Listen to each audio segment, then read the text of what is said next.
Wipe those eye boogies. Yes, we don't want no eye boogies around here. Just like baby, it's cold outside. That's not allowed in these parts. No, you cannot sing that anymore. Yeah, all your childhood favorites gone, done with, because it's all offensive to someone. And yeah, sadly, it's going to be like, I don't know if you ever saw that South Park episode, Mooch, which, hey, by the way, we're live, and so everybody's just joining in on our chat. Yes. This is what Mooch and Crap talk about sometimes. We just be talking about stuff like this.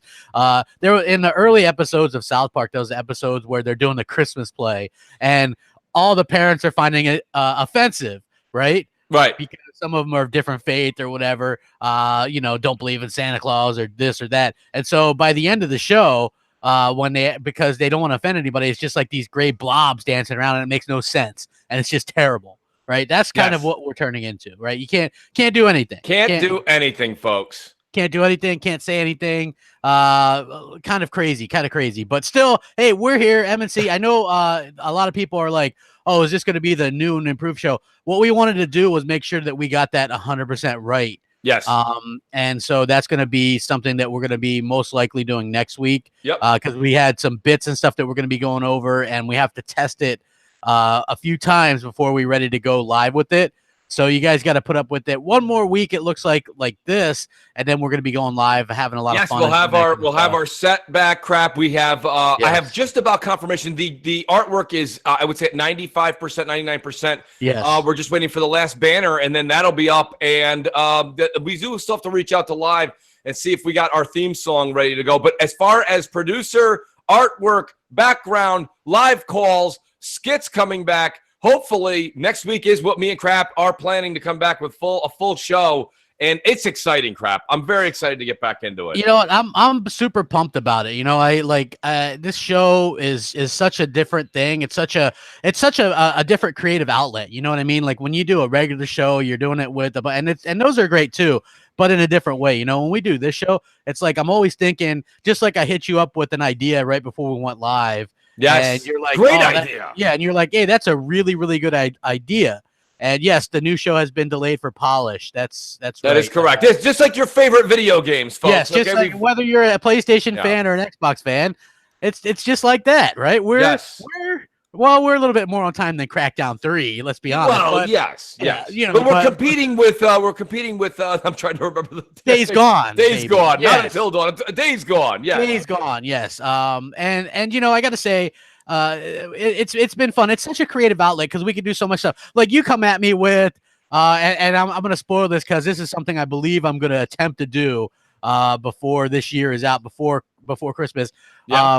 Do a Larry Herb.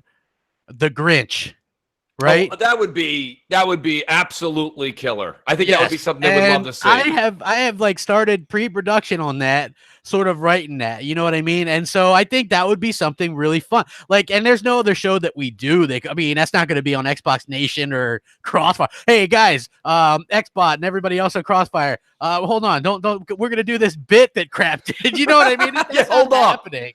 No. Yeah, that's not happening on those shows. No, Crap's got a couple of great bits ready to go, and we're going to record them this week. I mean, we may even do one live today. We'll see. It'll be an impromptu game show. Yes. So there's a lot of cool stuff going on. Please hit that like button if you guys are just joining us. We really do appreciate it. Spending some time with us. It's the best time of year. Let's be honest. It really is. The holidays. It's cooler out. I tell you what, we were at a in the 30s earlier this week. And I was just like, holy cow. Like the good news is though, you know, it's Florida, so it doesn't really stay that way for very long. True. But you know, that day or two where you wake up and it's like 29, 30 degrees. I actually found a gift, Crap, to send to you that was the world's smallest violin that day coming from New York. Oh, yes. Oh, yes. Yes. You guys were like, oh, it's 30 degrees down here. I'm like, it's 30 degrees for the next 4 months here. Well, I know. Look, I used to live up in Michigan, so I know how that goes, right? So, you know, for me personally, but you got to remember, right? So, a lot of people that are in northern states, and they'll go, oh, well, it's that cold all the time here, or whatever. You're really more used to that, you know what I mean? More set up than that. You know, I have like one jacket that I bury in the closet, you know what I'm saying, and like one hat. You know, I wonder, it's an interesting thing to be able to hang out with a lot of folks. A lot of my friends stuff, they're all on the West Coast. They've gone West Coast. The weather's better, this and that. You guys are down in Florida. A lot of you guys are down. A lot of the YouTubers I know are down in Florida. And to be honest with you, Crap, I mean, I don't know. Like all of a sudden, you guys come up past the Mason-Dixon line going north, And man, it's like the end of the world. It's cold. People are like, forget it. I'm done. Like, you won't even go back to Michigan. Baltimore for you, honestly, is like Antarctica. Yeah. Oh, you yeah. May never go back. Exactly. Well, here's the thing, right? Like I lived up in Michigan for years, man. Right. And that was such a place that was tough. It was just like from October till like April. Yeah, it was just like dark and gloomy and gray and just. That's also New York. We'd like to say it goes from Detroit and it sweeps right up to the Northeast and New England. We all have that. That's what it is. Yeah, I just was not a fan of that. You know what I mean? It was like that was downright depressing. You know, like holy cow. You know, like especially because it happened so early. You know, you don't really expect that. I think that's why the Northeast is so work driven. We don't just go out there, okay, taking strolls, getting a latte. Hey, you know, it's not January 15th and somebody's like, hey, you want to take a walk outside? No. Yeah. No, I don't want to take a walk outside. And yes, I would scream at them just like this. It's crazy. Exactly. And so, you know, like that's why I like Florida, right? Because it's mostly nice. To be honest, those summers suck, but most of the other times it's pretty decent. You know what I mean? And I think that's what I like best about it here, despite Clowns' assertion that it's sinking. We actually are not sinking. You know what I mean? So you know, I think that it's you know, but still my favorite time of the year, especially now because it is cooler. I prefer the cooler weather, but not the like freezing cold weather. You know what I mean? By the way, I wanted to say congrats. You did your first like produced review, your Fallout 76 review, which if nobody saw that, go check that out while you guys are hitting that like button. I appreciate that, you know, we appreciate you guys. I gotta say, I was impressed because you're like, yeah, I'm going to do it. And then that was your first thing that you went after, which was the Fallout thing. And the what's the deal? I was just like, oh, man, that's just great. What's like, the deal you know? With the Fallout 76? It's even got a great moniker on it, right? Good ringtone. Exactly. So, you know, like I was so impressed with that, man. You did such a good job. And, you know, look, anybody that does YouTube videos will tell you that it takes work and like dedication. It really does. And then let me take a minute here to say that Crap, you know, to be honest with you, you guys have to understand, he does minimum three podcasts, usually 4 a week. And then he's doing 3 videos a day, you know, and I'm sitting there and I'm like, you know what I mean? I'm just saying that I couldn't believe how much time he puts in this. Now I'm going through and I do think I've listened to Crap and a few others that kind of commented. I'll be honest with you. I do think that like, the key thing is to get the material out. You know what I mean? I spent a lot of time trying to get and I'm learning the tool. You know, when you take a new software, you've been using the good stuff. You have an even better software program than I do. But I'll be honest with you, like learning how to use the cuts, the edits, the blending in and out, getting the music so it doesn't chop over. That's the stuff that really takes the most of the time. It's not necessarily playing the game and putting your thoughts on paper. That's not it. I mean, we've been playing games long enough. That's why I said, yo, don't knock it till you try it. Yeah. You know, I mean, that does come into play sometimes. But at the same time, I really think it's a lot of editing that takes most of the time. You guys know that. Yeah, if you're really doing a heavy edited game, gameplay or reviews and stuff, those, especially if you go all out, you know what I mean? If you're like really wanting to go all out and do heavy editing and really kind of have it to where, okay, and you go, oh, well, this really happens at this, you know, this glitch could be something, you know what I mean? Then, and you show the glitch, right? If you go all in like that you're looking at a lot of hours of editing, you know, like a lot of stuff and a lot of what I find that takes the most work is recording the gameplay. You know what I mean? Because you think I've done this before. I've been like, you know what? I have an hour and a half to kill. Let me record some gameplay. Right. And you take, well, how many games can you fit into that? Right. It's like 3, you know what I mean? It's like literally 3. You know what I mean? It's literally 3 that you're Crap. Danny and Dino in the chat says, Crap, you should do a review video of Mooch's review video. It's like a coffee table book about coffee tables. Yes, you know what? The review that I give is I thought he did a really great job. I think that people expect Mooch to be Mooch from the podcast, right?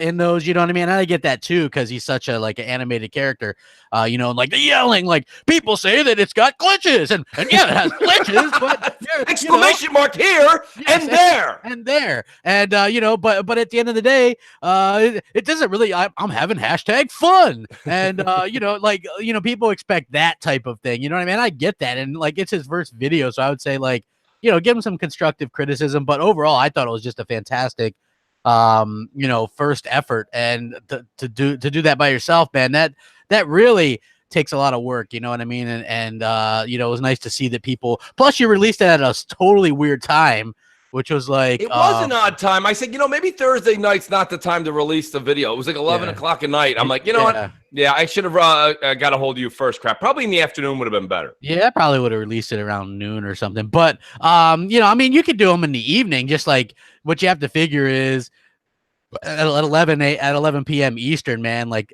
in the UK and stuff, man. They're 5 hours ahead of us, and so like you have no audience there, and then they might miss. You know what I mean? YouTube is wonky with the way, you know, do they send out the alerts and stuff like that. So you know, but overall, I thought you did a really good job. It was really cool to see you finally kicked that out with that amazing PC that you built sarcastically. Yes, that PC that can outdo the Xbox One X easily. But you still play your games. It makes videos. I do. That's this morning I woke up and to your credit, to get into some game scrap, what did I do? I played a little bit of Arthur. I got on and I played a little bit of Red Dead Redemption. And I love that game though. You know, listen, the game is fantastic. Really, there's no ifs, ands, or buts. There's no sense in even me doing a review on that is a waste of. It's an actual waste of. In the old days, we'd say a waste of film. The thing about it is because the game is fantastic, but realistically, I got a few people that wrote me on Xbox after listening to our show's crap, and they said that you know, Mooch, just go through and play the yellow dots, the main person. He goes, I'm at 68 hours and I've just done those, and I'm like, damn. So I mean, to be honest with you, I think that's what I'm going to do. I'm moving, and don't get me wrong. And as I said that, guess what? I still did. I still helped that guy. I don't know if you did the side quest. There's a side quest of a guy who loses like all these like circus animals. And you got to go out and find them all over. There's a lion, there's a zebra. They're all over the place. So I went and did that on top of a main mission. It ropes you in. Yeah. Well, I definitely wouldn't be doing that. You know what I mean? Like, I just did mostly main missions, a couple side stuff. But anybody that wants you to go looking for stuff, no. You know what I mean? Because I think I put like 70, 80. I think it was over 80 hours I did. Right. And mostly I just stuck to the yellow quest and stuff, and you know what I mean. So for me, that's what I did. And then that ending, like once you get into to chapter 3, which I know a lot of people are like, so you got to put in a bunch of hours to really and that's just how some games are. You know, I get that that's not like not every game is God of War that draws you in with that fight right away. You know, some games do that, some games don't. Some games need a little bit of build up. And I get that, you know, it might not, and I'll be the first one to say, right, because some people are afraid to have their opinion that the game wasn't amazing, right? Like some people like they go, oh, well, you know, it was a little boring for me, and they're afraid to say that. And usually that's something that happens a lot with PlayStation stuff, right? Like if you say Spider-Man wasn't amazing, right? Oh Lord, look out, you know, like and that shouldn't be the case, no matter what it is, whether it's Xbox or multiplat or PlayStation or Nintendo, right? If you're not a Smash Brothers dude and you hate Smash Brothers and you go, that one kind of sucked, it's not for me. People should just respect that and move on, you know? I get it. If people don't like Red Dead, I didn't like the first one. Of course, I didn't really give it a try like this second one. It didn't really kind of draw me in, so I don't really know. But now it's like the characters are there and they're pretty cool, you know? Like I really enjoy it. I will say this much. You another crap was right here. The Arthur Morgan character, as I'm progressing through chapter 3, it's funny because, you know, going through chapters 1 and 2, I still was very strongly more on the side of enjoying John Marston's travels in the first one. But I definitely can see if I'm only at the halfway point right now, I can tell you right now, crap, that Arthur's probably going to become my preferred Red Dead character out of the two. Absolutely. Yeah, he's great. You know what I mean? That guy does a really great job. He's up for voice actor of the year or whatever too on the awards. Who knows if he wins, but in my opinion, he should. Wait till you get later on with that, right? I think Nolan North has the next 6 years of voice acting candidate. He's going to win that category for the next 6 or 7 years. It's just a contract signed. Oh, dude, Nolan North seems like that guy wins pretty much everything. Troy Baker. And, hey, like good on them, man. They do a lot of voice actors. They do, you know. And it was funny because I said this early on. You remember this crap? I said this years ago. Like I used to say, you've got some great voice personalities that I've heard over the course, and I always take myself out of the equation. If the audience wants to put me in there, that's fine. They're their customer, they're the audience, they have the right to. But there's so many great voice actors and personalities on YouTube, and I wonder why there's still only like a handful, like a half dozen that get the majority of the game. The game's oh, no, I'm not using the right terminology here, but the jobs that are out there. And I'm shocked. Because I go, why can't somebody else act these out? Because when you have a different voice, a different personality coming into it, it's funny. Some of the Nolan North characters, you kind of feel like some of the characters he's played in these 5-6 different roles, they kind of merge sometimes. Where you can see, you're like, oh, is this the guy that also played Nathan Drake? You know what I mean? Or is this the guy that? Because I can kind of get that out of this, And it's like, why don't you try a different voice actor? And I've always tried to see why they don't expand the horizons, but maybe it's such a hard thing to do that you just can't. The reason I have a hard time believing it's a hard thing to do, Crap, is almost every cartoon movie has a new voice actor associated with it. I mean, The Rock was in, what is it there? Moana. Moana. Yeah. The You're Welcome song. Nobody would have thought The Rock was singing You're Welcome. Yeah. But he did. Yeah, he did. The Rock is a talented individual. Apparently. You know what I mean? So, yeah, well, he used to sing and stuff on when he wrestled and stuff. He used to go out there with a guitar and sing. He also was in a Disney movie. He's in multiple Disney movies. Yeah, and he was singing, So, I'm not really, it didn't really take me by surprise. Danny DeVito's in some of those things doing voiceovers. I mean, everybody's doing it. So dude, once you see Danny DeVito in Always Sunny in Philadelphia, you can never see him in anything else. You know what? It's so true. You just Although can't. His character in It's Always Sunny in Philadelphia is like a brother to his character in Twins, if you remember that with Schwarzenegger. Remember he was. Oh, I love Twins. Yeah, I did too. Remember he's like, so you're saying I'm the shit. That's what I'm saying, dude. Yeah. So it's like really amazing. Hey guys, over 300 watching early. Hit the like button, share it out. We really appreciate it, man. You guys coming out and kind of supporting us. Like I said, it's very important. We love the show. We like doing it. I like doing it on Sundays. This Sunday just happened to kind of roll out that this was the day that we did. We didn't even really discuss it. It just happened on Sunday. Right. So that's what's really cool about this show. So Mooch, if I were to say, come up with a few names, right, and go guess the Microsoft employee. Yes. Without and I'm not gonna do like a full out impression. I'm just gonna give you a line and then have you kind of guess who it is. And I got a few of these, so I'm gonna try these out on you, right? So, okay, who would say this? Okay, don't touch me. Well, that's of course the one and only Larry Herb, aka Major Nelson. Bingo. Yes. Bingo. Don't touch me. Don't touch me. It's Xbox Live, Major Nelson, Larry Herb. Don't touch me. Don't touch me. You're a little bit too close. Personal space. You notice that he sits a good 5 or 6 feet away from Jeff Rubenstein on all of their stage setups. It's always very far away. He does. All men are misogynist pigs. Julie Hardy. Is that her name? Bingo. Is it Julie? Again, yes. Do I have it right? That is 100%. Yes. That is 100%. I can do it. I'm smart. That's I like to call him Fredo. But that's AC Bongos, everybody. Yes. I still love the don't touch me. Don't touch me. Yeah, don't touch me. It's me. Got it. Larry Herb. First time you did that bit with me, I lost it. I know, dude. It was hilarious. We had a late show that day. It was so funny. Yeah. Oh man. Kumbaya. I want to go with the boss, the Grand Poobah himself, Phil Spencer. You would be 100% right. See, these are easy, right? Like I didn't really go over those with you beforehand, but exactly, those are really funny. We have also taken Michael row your boat ashore or something like that. Yeah, exactly. Or we're hashtag gamers. We're all gamers here. You know what I mean? Like that's one of the funny things that sort of Microsoft does. You know what I mean? They're just like, hey, we're Microsoft. And we're for gaming for everybody, you know what I mean? And I get that, but at the same time, some of them are characters in and of themselves, Absolutely. And I think that's pretty funny as well. It is funny.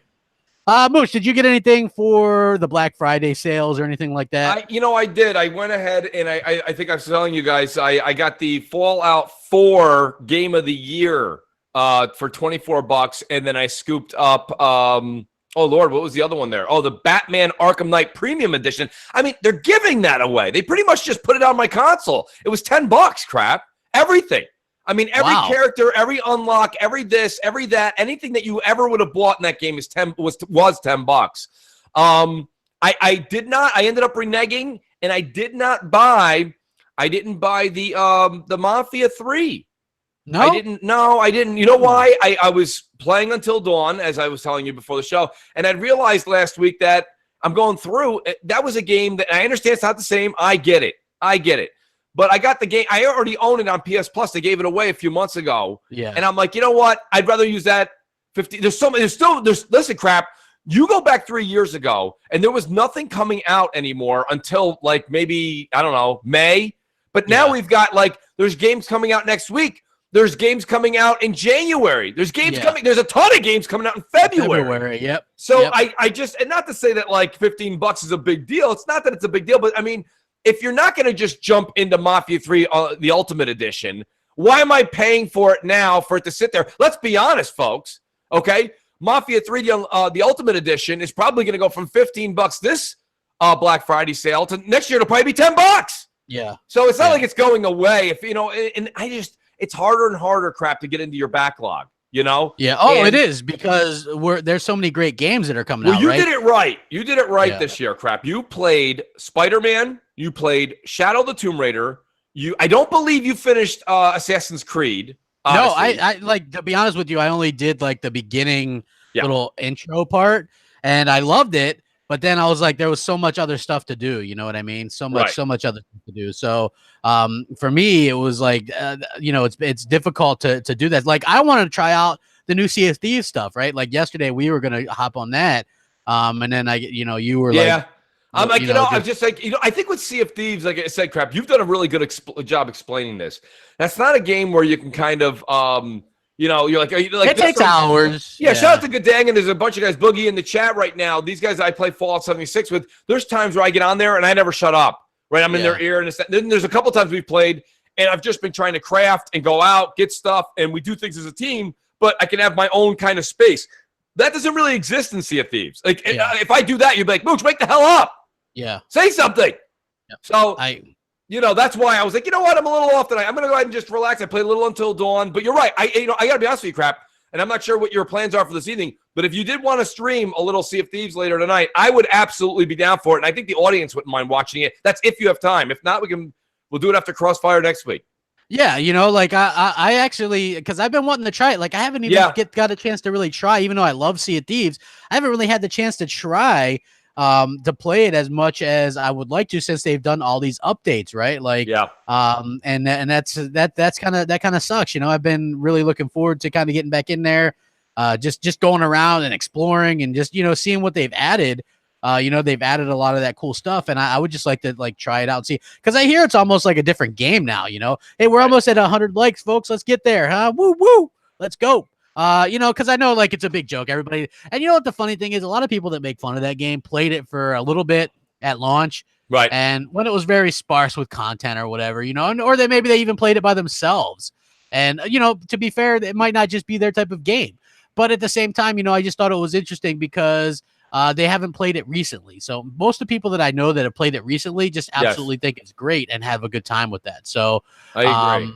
Shout out to Sir X-Man, too. I still have yet to play, and he's done his due diligence. He's hit me up, and every time, literally, I'm not joking, every time Sir X-Man hits me up, I'm either gaming with the family or we're just stepping out, and I'm like, oh, man, I want to actually go through with Sir X-Man because the man knows how to play the game.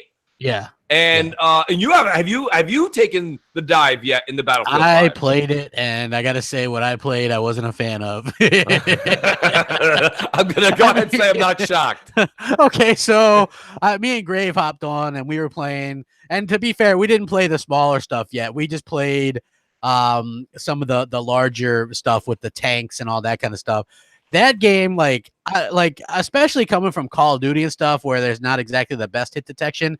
In Battlefield, you hear shots and you look around and you're dead, right? You literally are. It's like playing hardcore mode all the time. Yeah, and I have no idea where I'm getting shot from. Well, can I go one step further? And shout out to Sir X-Man, shout out to K Mega, who have been putting outstanding footage up on Twitter of their gameplay. Okay, and let me just say something. So you guys can all say what you want. And I see you got So Shady in the chat. So Shady completely defending Battlefield 5, which is fine. I don't think it's a bad game. I just think that, like the mode that I played, I think I would prefer the smaller team deathmatch stuff. You know what I mean? If you take my word for it, go check out K Mega's channel, and he's got like a ton of great clips from Battlefield 5 on his Twitter too. And the thing about it is, it's all the things that irk me about Battlefield 5 is what people promote about Battlefield 5. All of them are it'll say like, watch this great gunplay, and then it's just like he goes down into prone mode. And he's like 65,000 miles away from the action, and he's sniping people. Those people he's sniping is Mooch. Yeah. Like, that's what I'm saying. So, like, I'm that guy. I'm over there being like, hey, crap, let's go around this ridge. And it's like, Dad, it's over. Yeah. So it's like, I don't understand they should just call it Sniper Field 5.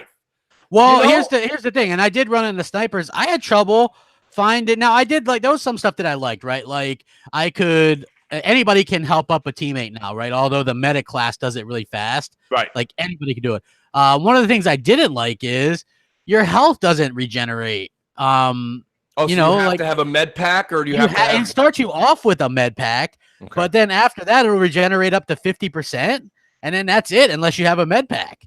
So yeah, like I don't know, that's weird. Yeah, so like that to me is a bit of a pain in the butt, because like it's weird for me when I play Call of Duty Black Ops 4 and you gotta heal yourself kind of.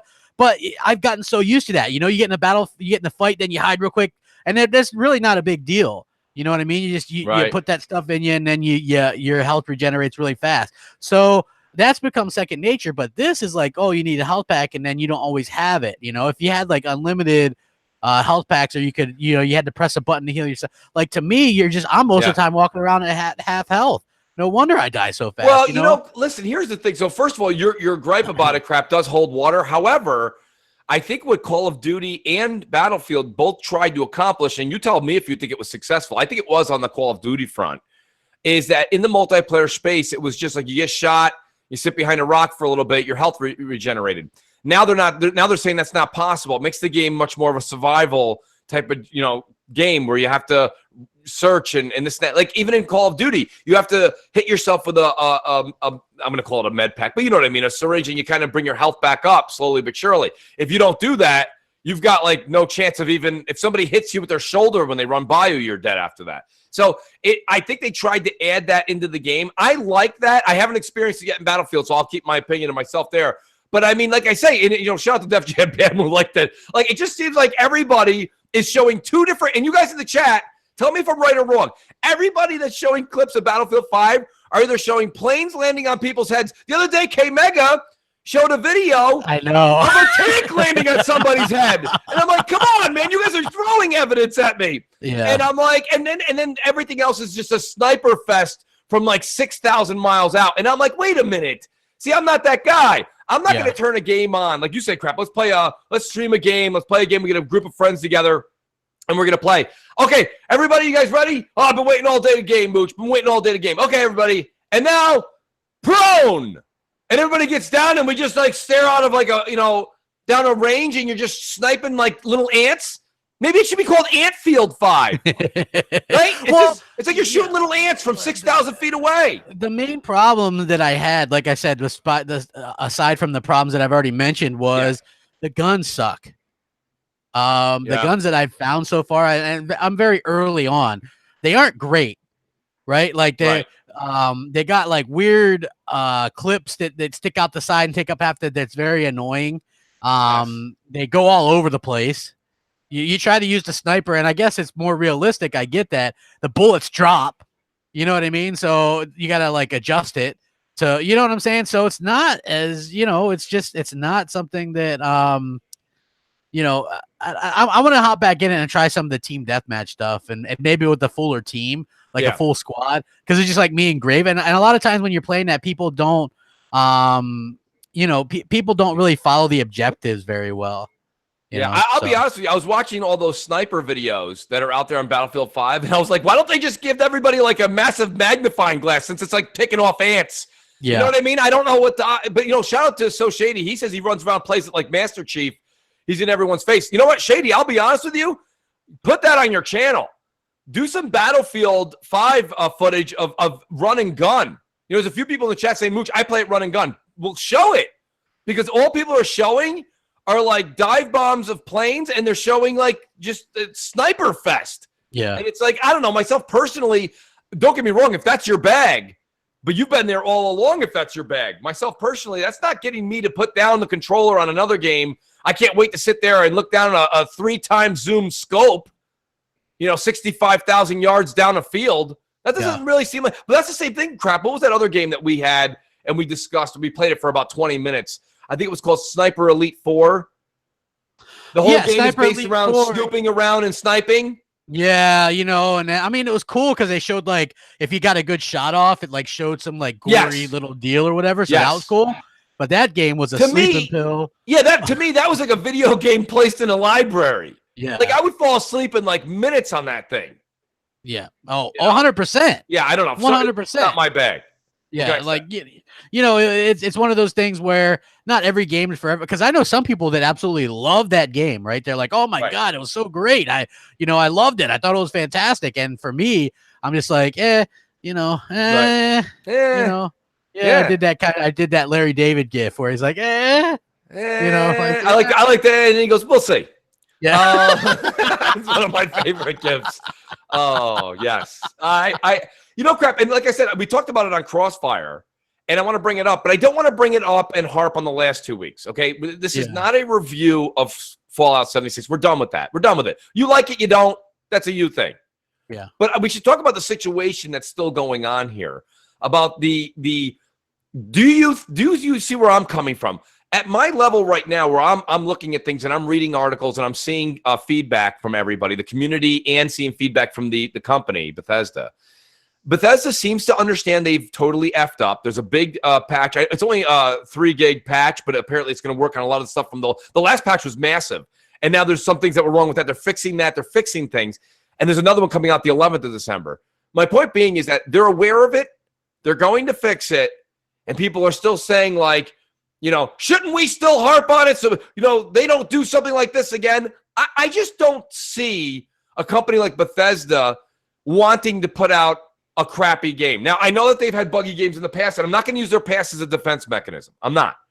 But where's the end of this crap? Because it's still going on today. There's still YouTube videos from big YouTube channels, huge YouTube channels that are like, Fallout 76 and the problems with Fallout 76. This just in on 76.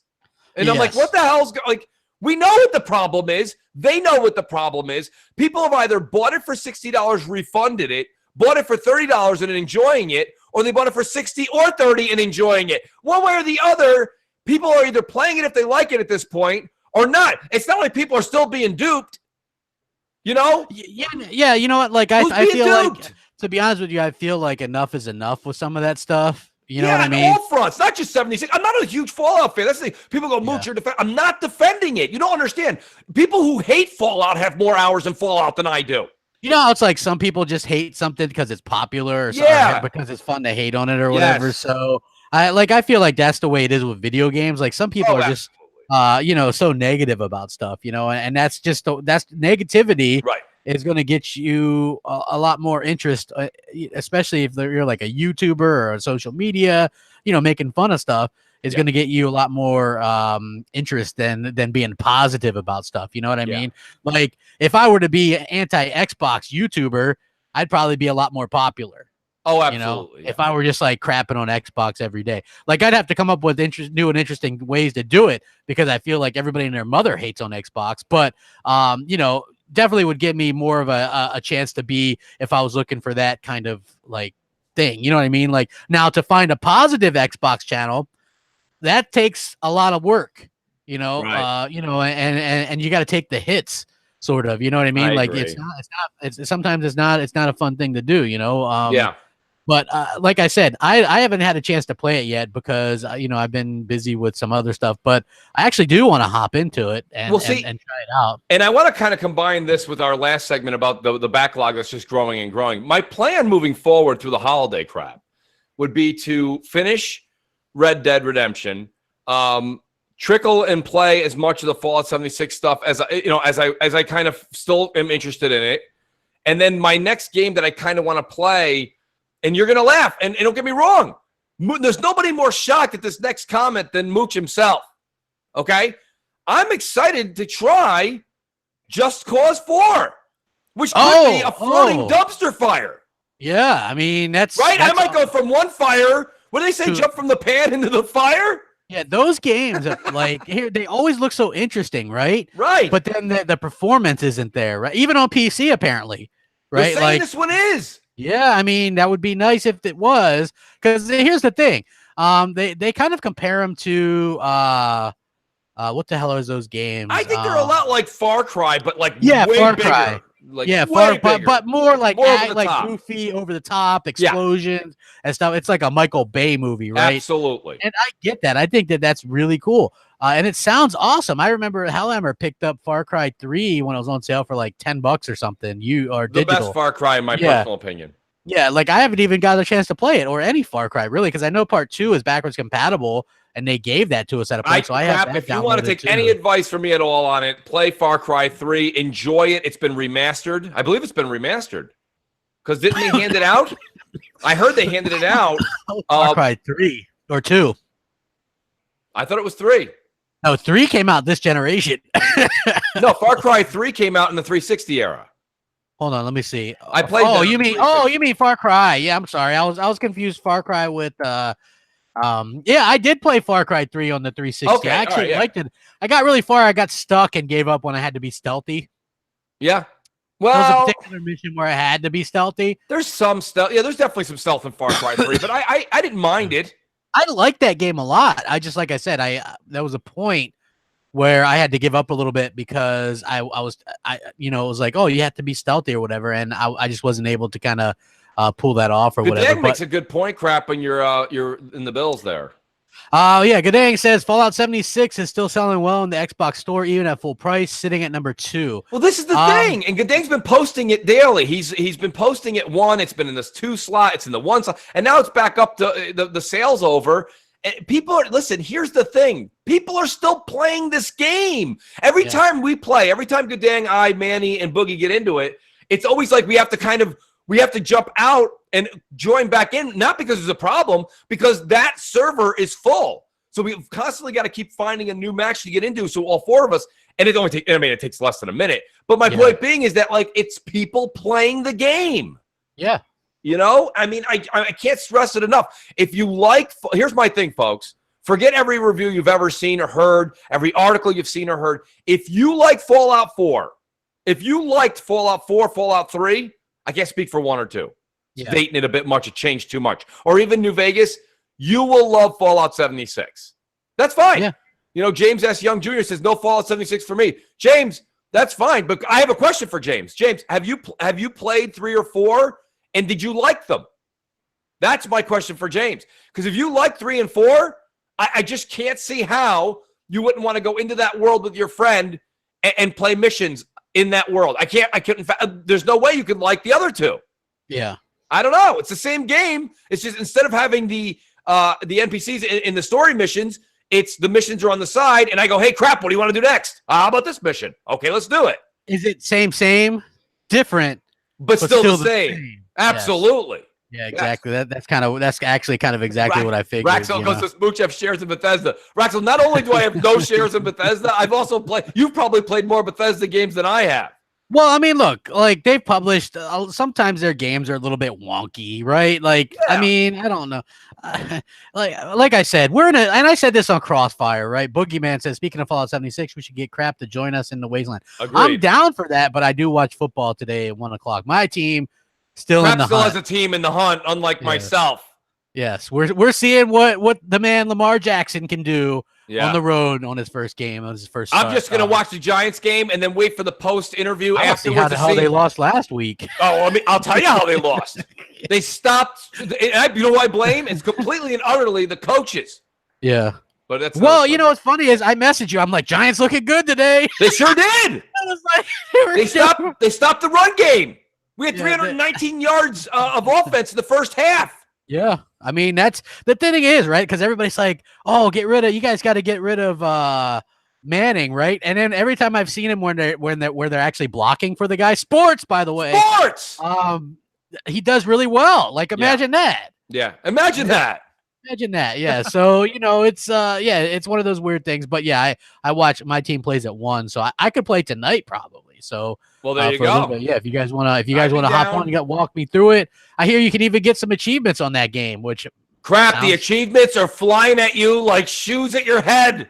Yeah, I hear you, man. I'm George Bush Jr. Yeah, George Bush Jr. Yeah, and their shoes are flying at my head. I get you, man. Yeah, I get thank you for getting that. Yes, that's exactly what it was from. Oh, dude, you kidding me, dude? I'm a man. I'm a worldly man. Hey, everybody, almost 350 watching. Please hit that like button, share it out, all that kind of good stuff. Really, I know it's kind of early for some places, but hey, you never know. YouTube sometimes doesn't send out notifications. Crap. Now I put in for a review for Just Cause 4, but I was hoping to get. I was trying to move. Could you figure out that I was trying to mooch Just Cause 4? Yeah, I mean, I don't know. I'm still hoping we mooched. What is that? Smash Brothers. Yeah. Well, WRZ Cups in the. There's a better chance that we mooch that if the Browns win today. I always found that to be something that has something to do with how WRZ. Yeah, Cups if they win. He's in a better mood, and then we both mooch Smash Brothers, right? And so that would be great.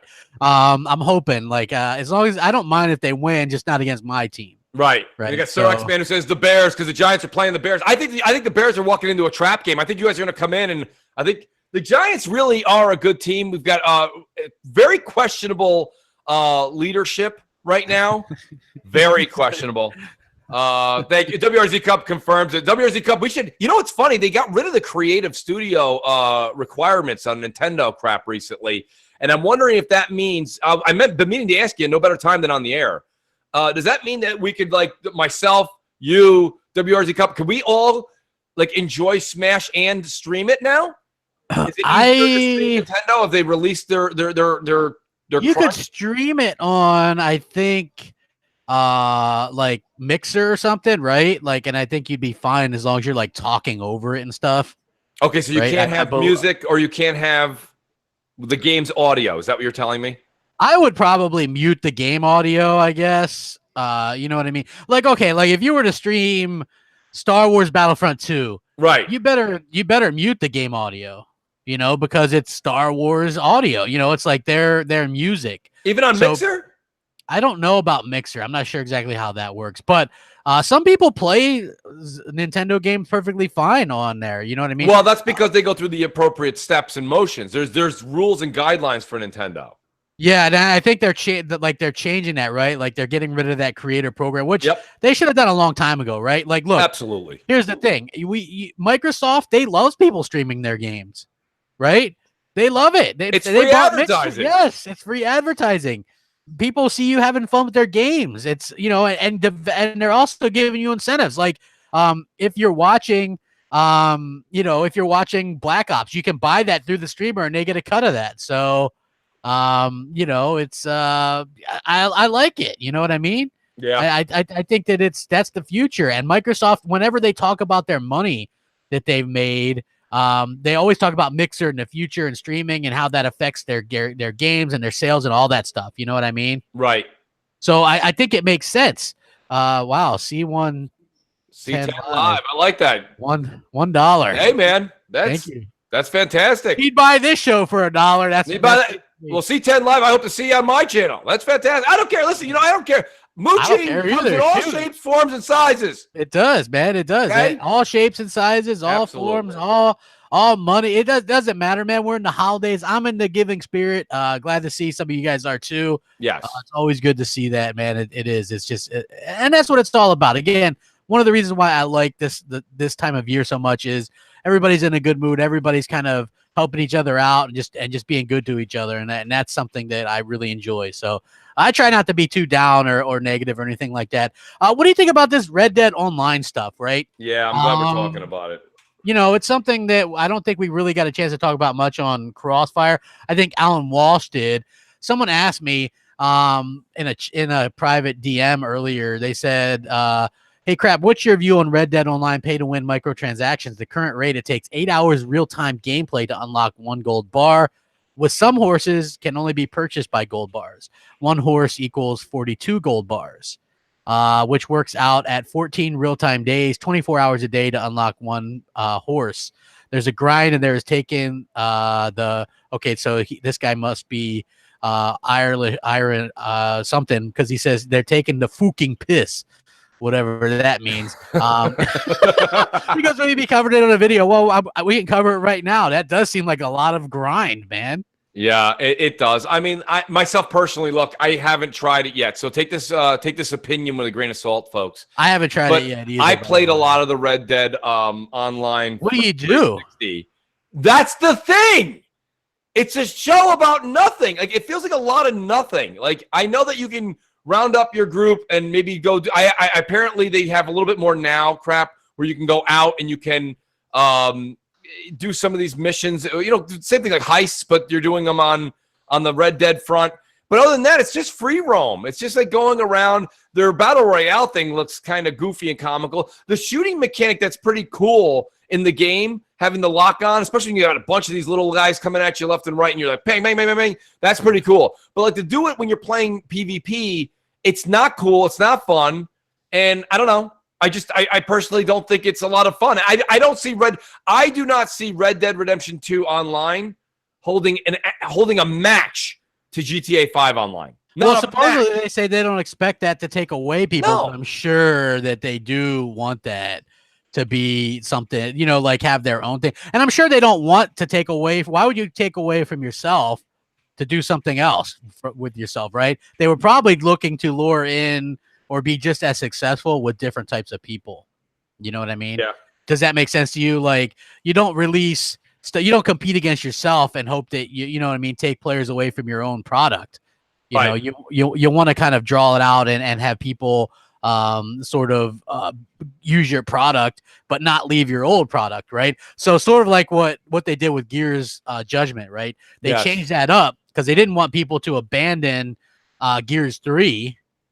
But they wanted maybe to draw in new people and try something different. It failed horribly. I happen to like the multiplayer in Gears Judgment because I was better at it. You know, I had prestige like 3 or 4 times or whatever it was, and then some kind of game glitch and it reset me to 0. So, and then they were like, "Here is some complimentary double XP on us since that happened." Right. We've said it a couple times, Crap, and I've seen so many people still tweeting out video of them playing Gear. They're still playing Gears multiplayer, Gears 4, and I'm loving it. And I'm like, man, do you remember when we did game night? And even after game night concluded, we kept playing like those intense like Gears 4 matches. RIP game night. Yeah, I know it sucks. You know, somebody in the community should really pick that up. It's something that I would love to do.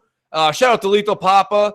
Shout out to G-Man 1172. Good to see you guys out there. But Crap, you know, I really invoke somebody to in the community. Take on game night on Saturday nights. It usually started at 10 p.m. Eastern time.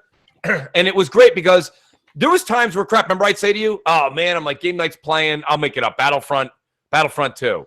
And I'm like, you know I'm not a big fan of that. I feel it's a casual shooter, whatever. So, but you'd be like, so what, Mooch? We're going, we're playing. You know what? I played. And whether it was the cup of tea I wanted for that night or not, that's not the point.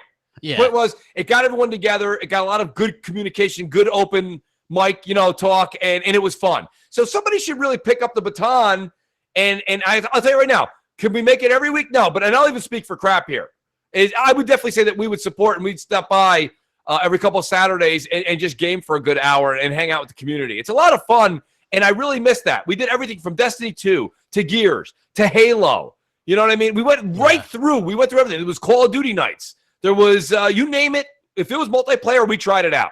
And it was fun. You know what was fun is because a lot of people are like, oh, well, Crap, you always say you like Halo, but you don't play it a lot, right? And I'm like, well, I used to play it a lot, but we used to play in the private matches on Saturday nights, you know what I mean? And so you don't really get any level up or any time for that. So that was always weird. Like, I like it. I like playing with friends, but Halo is a difficult game to really master. C110 Live says, Ravens all day. You from Baltimore? I am. You like Flacco? Well, I mean, look, here's the thing. Yes, I'm from Baltimore. That's where I was born. I'm a big Ravens fan. Always have been since they came back to the NFL. And I do like Flacco brought us a championship. What are you going to do? I feel like they weren't going to I feel like he wasn't going to be a part of the team. Sports, by the way. Next year anyway. And I feel like with Jackson right now having a bit of a hot hand, he's really helped the running game a lot, right? Like we had no running game, and now with him as a threat, I feel like our running game, we had a rookie running back who I never even heard of named Gus Edwards or some undrafted guy. He's had back-to-back 100-yard rushing games for us. And I think that's because you have that threat always. You know what I mean? That misdirection threat. So, you know, if you got a team that can run the football late in the year with a decent defense, you got a chance. So, yeah. No, good sports. Yes. Sports. Almost 150 likes. Hit that like button, folks, because that would be awesome. And tweet it out. Let people know that Mooch and Crap are up. If we're up early, they should be up early. Yes. And I like, you know, there's a few people in the chat right now. Shout out to all of them. Even he's a big Sony fan, but he's an awesome dude. He's been in the chat here. I'm trying to find him here. Beyonder Mall says he's playing his PlayStation 4 and listening to Mooch and Crap. Listen, there's nothing wrong with that. There's not. You know what I say? More people should be playing video games listening to Mooch and Crap. You know what Mooch was playing last night? Until Dawn. Yes. Tell me Crap was right, because I told you how great that game was. He's right. Crap was definitely right on that one. You know, Yes. I got to tell you, it's a great game. It's my second playthrough. Yes. And like, that's what's great about it. You can it's actually invoked me to go back and play Detroit again after this. Yeah. That's also a great game. I freaking love that game. Like, I like the story in Detroit better than I like the story in God of War. And I remember telling you that. That's something you didn't really say. You don't really say that loud. But yeah, that was the story in that was great. The story in Until Dawn was great. I, like many, made fun of Until Dawn when it first came out, right? Because you have to remember, at that time, Sony didn't have a lot of exclusives, remember? And they come out with this one that just looks more like something like, you know, like Heavy Rain or whatever. You know what I mean? Right. And it's like a AA title, and it got surprisingly good reviews. And when I actually got a chance to play it, I bought it cheap, right? And then I played it, and I was like, holy crap, I couldn't stop playing it. You know, I played it back to back and all this kind of stuff, and I thought it was really cool. And the characters were awesome, and like I got different endings and different things, and it was creepy, and you know, there was some jump scares. Like, it was really, really, really well done. And I was like, wow, this is really fun. And you know, same thing with Detroit. I played that, and I ended up with some weird ending.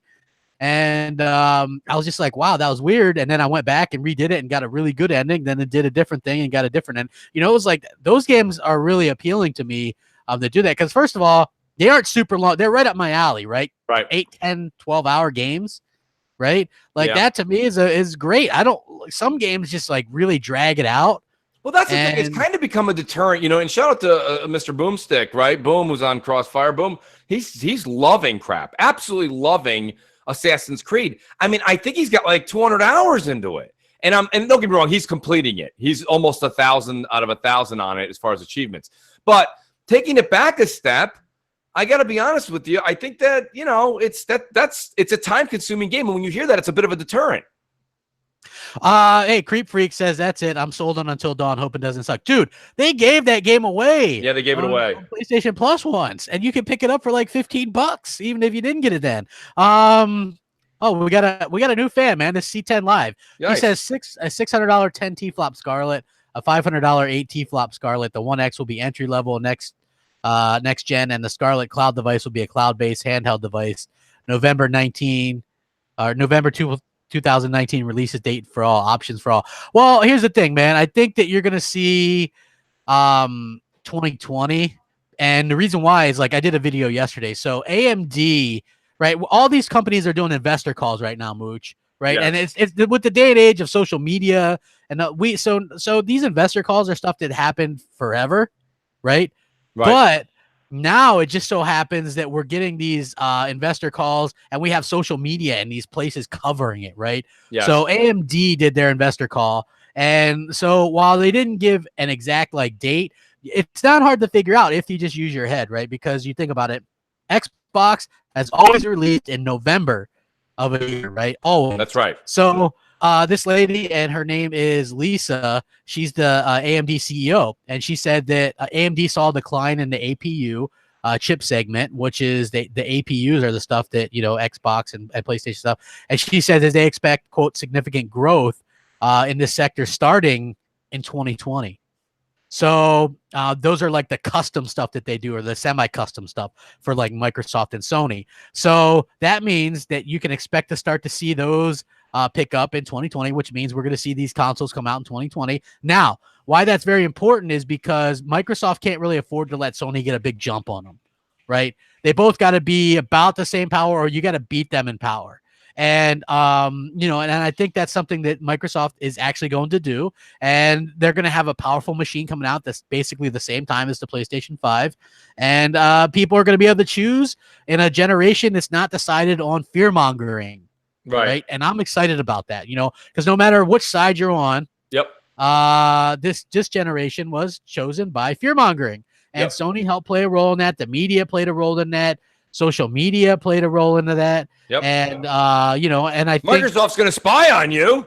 Yes, exactly. And who wants to use voice commands, Mooch? The internet's needed. Alexa, do this. Oh, come on. The internet's needed. Get out of here. You don't say.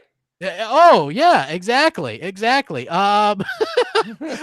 Microsoft is like a day late, a dollar short with some of that stuff, right? People, they're spying on you, but then they're all for carrying a smartphone and talking to Alexa or Siri or whatever. Jersey Jim says, do you think people will tire of the PlayStation formula third-person action adventure game, and should Xbox make these kind of games? I think you'll start to see the fatigue with those type of games with Days Gone. Right? Because I think it takes a certain type of studio to pull that off, and just going, hey, let's make a third-person over-the-shoulder action game, semi-open world. That doesn't mean it's going to be a good game, right? Like, I just saw more previews of Days Gone, and they're saying the game is performing really badly. Yeah, I saw with just a few enemies on the screen, and this is supposed to have a bunch of enemies on the screen, right? Yeah. Like, and there's also a rumor that game might get delayed again. So I mean, I really think that this could be a problem. I wonder if Sony's a little concerned right now. This is not the time to show. Right now, Sony looks impeccable in their first party crap, and it doesn't matter. Even if they go a long time without a game, everyone's just gonna be like, "Well, it's fine. You can say whatever you want. It's been a while, but it's been a while for Xbox too." So that's why you saw Sony delay it again, and it's heartbreaking. I was looking forward to the game. But now, if it ends up being just kind of like, you know what I'm envisioning now? I'm envisioning a very, very poor version of Left 4 Dead with a story. You know what I mean? Where like there's just a mob of things, and you're hip firing, and then you're getting away on a motorcycle, and then there's a little bit of story, and then you're running from mobs of zombies.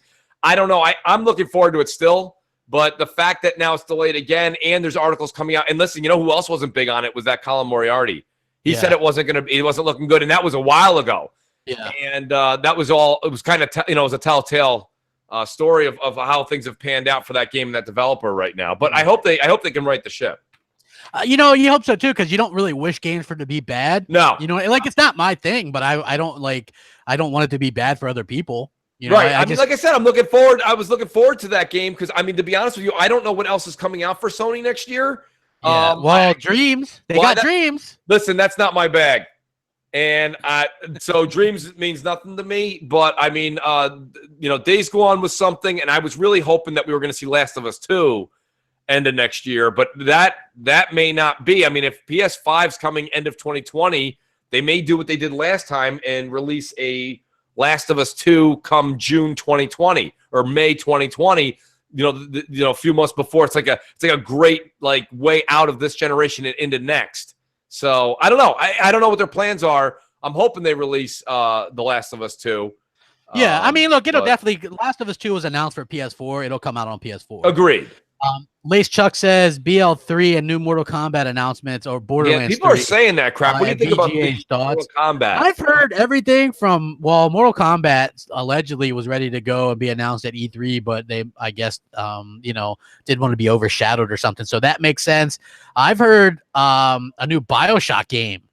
Oh, don't get me excited. Dude, I have heard that. Unfamous Gamer or whatever his name is, there, unknown YouTuber in the chat. He asked me, he's like, Mooch, what's your favorite game? And it's funny because with this generation picking up and running off crap with so many games now, that game is that answer is just not so easy anymore. But if I have to go back to my roots, I love BioShock. So you know what? Here's the thing. I never really got into the first two BioShock games. They were kind of creepy or whatever. You know what I mean? I beat them both at least twice, and then I beat Infinite 3 times. Infinite, I've beaten a couple times. That was my co-game of the year in 2013. I loved it. It was such a departure from the first two. Yes, and you always had like she's always talking to you or whatever, and she takes care of herself, so you don't got to worry about protecting her or anything, So I was like, that's cool because it's not an escort mission. and the story was cool, and like the location was cool, and I just like that a lot better than like the first two, like dank, dark, under the sea type thing. You know what's funny is I keep messing with Luca about playing Sea of Thieves because she hates that game so much. I was like, hey Luca, you should play Sea of Thieves with me and Mooch, and and then we'll hop on the Wasteland and play some of that. You can imagine how that went. But yeah. Like I just, for me, that's not Luca's bag. Yes. That's not her thing. Yes. But like I would love to see a new BioShock be announced. Don't you think it's about time? Oh my God, yeah. The only issue I have is that our buddy there, now I'm not going to remember his name because this is kind of an impromptu discussion. But the gentleman that's responsible for BioShock, I believe Kenny Levine, yeah. He did 1 and Infinite. He did not do 2. Yeah, 2 was done by their offshoot company, that like a 2K secondary, sort of like how Borderlands, the pre-sequel was made by a different company. Correct. And what's funny? I'm actually, I don't know how I'm going to end up working this out, but because Borderlands VR is coming out soon, I'm probably going to be picking that up. I'm started a new character on Borderlands, the Handsome Jack collection. So I've gone ahead and starting up Borderlands 2 again, just to go through it a little bit and get used to it. I love Borderlands, but getting back to BioShock, but Ken Levine won't be doing any new BioShocks, and that's a bit disheartening, crap, because a lot of the stuff that people say when they go back and talk about BioShock, the stuff that they loved, it's because of Ken's creative genius, to be honest with you. Yeah. Yeah, dude, I totally get that, right? I 100% get that. I think that the settings, and I think the fact that he was able to change the settings so much, but they're totally unique. Like I started playing the first one again when they remastered them, and I liked it. A bunch of other stuff started coming out around that time. So you know what I mean? Like, so I haven't really had a chance to kind of go back and play, but I've heard that those games are really, really good, and they're very interesting games. You know what I mean? Just the sort of style. Like, it's so weird because BioShock almost seems almost horror, and then BioShock 3 is something like totally different. And it's funny that you say that. And I remember when BioShock the original first came out on 360. I remember when everybody was like, "Oh my God, new horror game." And don't get me wrong, the first maybe hour where you're kind of creeping around and you finally get the wrench and you finally get one of the plasmas and you're kind of attacking, and these distorted faces on everybody, and you don't know why they all have distorted faces. You don't know how you ended up in this land or the lighthouse and how it brought you to where you were going. I get that first hour of mystery and maybe horror. But realistically, and maybe this is a me problem, I don't think it's a problem. I never found BioShock to be horror, or you know what I mean? Like when you say horror games, I think Fear or Silent Hill. You know what I mean? I think Dead Space. I don't think BioShock. BioShock I look at as more of a just science fiction, like where basically if you were anybody that watched any of the old oh God, I'm dating myself here, but there's jokes like Alfred Hitchcock, or you watch some of the old stuff. Like this guy created an underwater utopia that goes south, and it just doesn't pan out. It doesn't work because there's no such thing as utopia. You know what I mean? And that world fell apart. And that's where I said Ken Levine is needed for a BioShock. So you're like Condemned. That would be like a horror type game, right? Yes. Okay, yes. I get you. I mean, for some reason, this game, when you get past that first hour and a half, it's more about finding out all these people that were down in Rapture and how they slowly took different roles in this quote unquote utopia, and how each of their roles became, guess what? They got more and more and more power. And when they got power, what does it do? It corrupts, right? First you get the power, right? Then you get to women. Then you get something like that. Hey, Yobi Dren Clown says, I'm at work, just snuck away to say, hey guys, and have a kick-ass show. 2 copies of Red Dead Redemption 2 will be given away during the grand return of M&C, which might be next week, you guys. Yes, it's looking like next week. So if you guys want to win some Red Dead 2, boom, just show up, and it's going to be fun, man. We're going to be giving away. Yobi. Yes, we're gonna have lots of stuff to sort of go over and talk about. Man, just overall, just an exciting time, And I know it's like the end of the year and people are kind of calming down on a lot of the big megaton news. But still, it's going to be fun just to talk, and hopefully we can entertain you guys and have a good time and stuff like that, because that's what it's all about, and we just really enjoy that and doing that for you guys and appreciate it. Hit that like button, you guys. Let's get us over 200 if you don't mind. And retweet it out. Let people know MOH Crap are up on Sunday morning. Well, Sunday afternoon. Sunday afternoon on the East Coast. But hey, if you're in the West Coast, get your ass up. Get out of bed. Right. Come on. Some scrambled eggs and coffee and MOH Crap. Put your slipper on that covers your big toe only. And, yeah, it's drafty, I heard out there. Yes, come join us. So, this was another thing. Crossfire was such a good show, and I remember talking to you after the show. I was like, MOH, I didn't really say much. You had a really 8 people. Sometimes it's hard to talk. It was one of our full episodes. Yeah. Yeah. So it's like, and that's fine. Like, that's cool sometimes. You know what I mean? Like, where I can't really say much, but Xbox has given their studios, or at least according to Boogie, unlimited cap on their spending. And there's a lot of people kind of debating this, right? Like, because some people think they're going to spend $1 billion on a game, which clearly isn't the case. But like, people maybe want to know what our thoughts are on. And like, first of all, I think that what they really want is these developers who maybe were like AA or have big aspirations, but have to go through crowdfunding and all this kind of nonsense, right? To let them actually do the game that they've wanted to do, like they've dreamed of doing. And I think that's what it's all about. Do they have unlimited money? No, not unlimited in that course. Can they spend, can they do the game they want to do? Yeah. Yes. Yep. Yes. I'm glad you're bringing this up because, and it's funny because, and I got news from South. It was really cool to hear. David Jaffe actually listened to the show Crap the other day when South was on a week ago. And K Mega, shout out to K Mega again. I believe it was K Mega did a clip from Jaffe's show that he does on Twitch. And he got into a discussion, and I've been saying this for a long time. And the discussion was, yes, Microsoft is giving all this money and they're buying all these studios. And this is what we're talking about right now, too. It's a great segue into it. Is my concern has been the leadership. And what Jaffe was getting into on his show was he was discussing about how there's 3 individuals. He said Yoshida, and then he mentioned 2 others. And pardon me for not writing it down. I heard it this morning. I was making some coffee.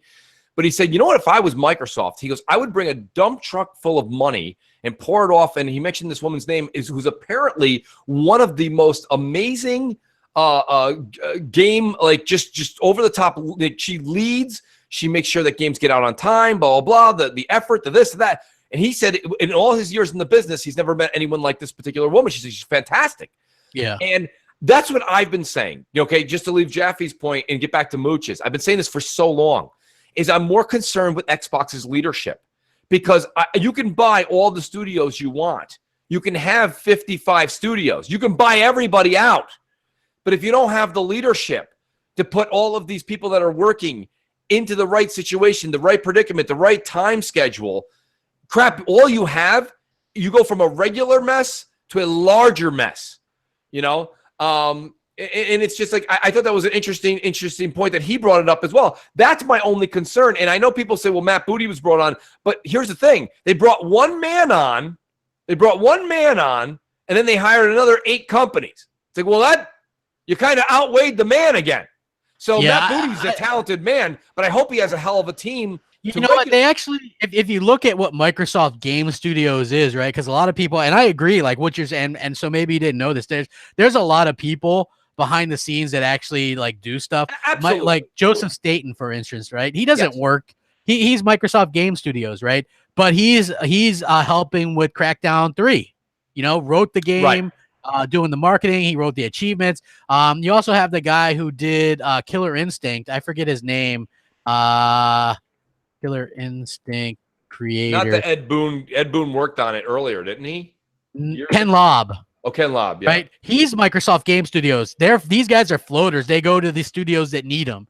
You know what I mean? Understood. Like, and to help out, So you also, Shannon Loftus. Apparently, she's one of those. Hold on 1 second. This guy Saleta says, "Sup guys, keep up the good work. Stay green, screw blue." Hey man, look, we're Xbox fans, but tis the season, man. Tis the season. That's correct. You're having fun gaming. It's all good, man. Let's all have a good time. The thing about it though, Crap, and don't get me wrong, you named some great people and they're very talented. Okay, there's nothing wrong with those folks. My point of the matter is this, though. I have to take it one step further.